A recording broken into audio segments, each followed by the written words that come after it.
Bonjour et bienvenue dans les coups de cœur de la librairie Point Virgule. Cette semaine, le thème dont je voulais vous parler s'intitule « Les pouvoirs des femmes ».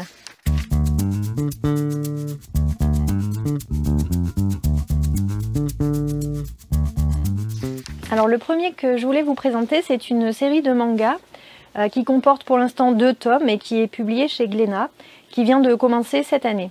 Elle s'intitule « Le livre des sorcières ». Donc cette histoire se situe aux environs du XVIe siècle, en 1523 par là. Et en fait, on va suivre un jeune médecin qui a eu un professeur un petit peu particulier, un professeur qui en fait lui a expliqué qu'est-ce que c'est une sorcière et comment on fabrique les sorcières. Donc en fait ici, il ne s'agit pas de faire de la magie ou d'en mettre plein la vue, mais de s'interroger sur quel est le rôle des femmes dans cette société et comment on peut discréditer une femme si on en a envie ou besoin et qu'est-ce qu'elle peut faire pour se défendre. Donc c'est vraiment tout l'intérêt de ce manga, c'est qu'il va vous faire poser des questions sur vraiment la définition de la sorcière et pourquoi on a défini des sorcières et qu'est-ce qu'on peut faire. Et ce médecin en fait a la volonté de les sauver et donc de les soigner. Voilà, donc c'est vraiment, en plus c'est vraiment construit presque comme un polar, il se passe plein de choses, on a envie de voir où ça avance. Donc c'est vraiment une super série.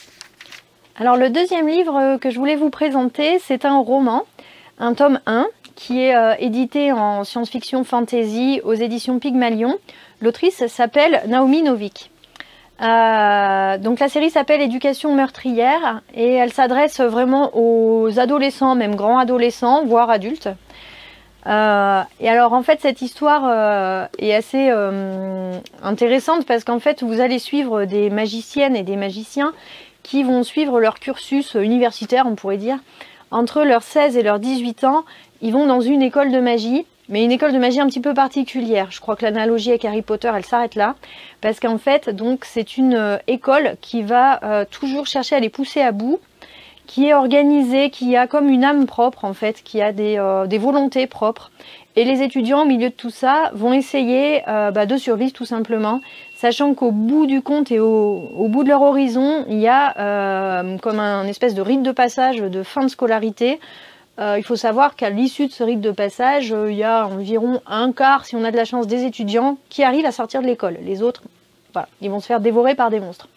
Donc c'est surtout intéressant parce qu'en fait vous avez une héroïne, voilà, le personnage principal est une jeune femme, une jeune magicienne, dont la maman en fait est une magicienne aussi, très portée sur le soin, les plantes, le bien-être, la bienveillance, etc.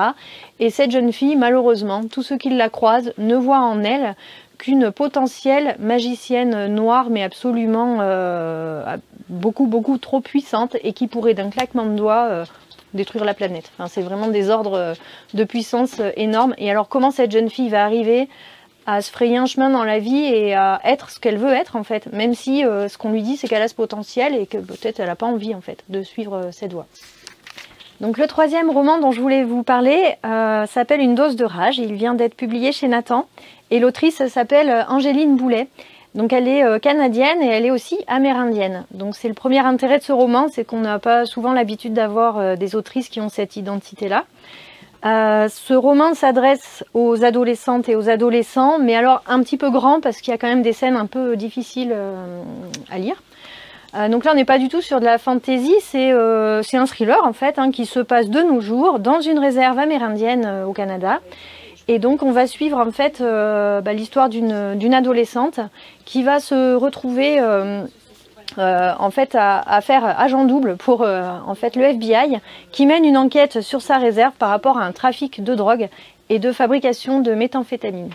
Ce roman est intéressant parce qu'en fait il va beaucoup interroger la place des femmes dans ces réserves, donc par le biais déjà de cette jeune fille, mais il y a beaucoup de personnages féminins très très forts dans l'histoire. Donc on peut citer sa grand-mère, sa tante, sa meilleure copine, la grand-mère de sa meilleure copine, les anciennes qui sont partout.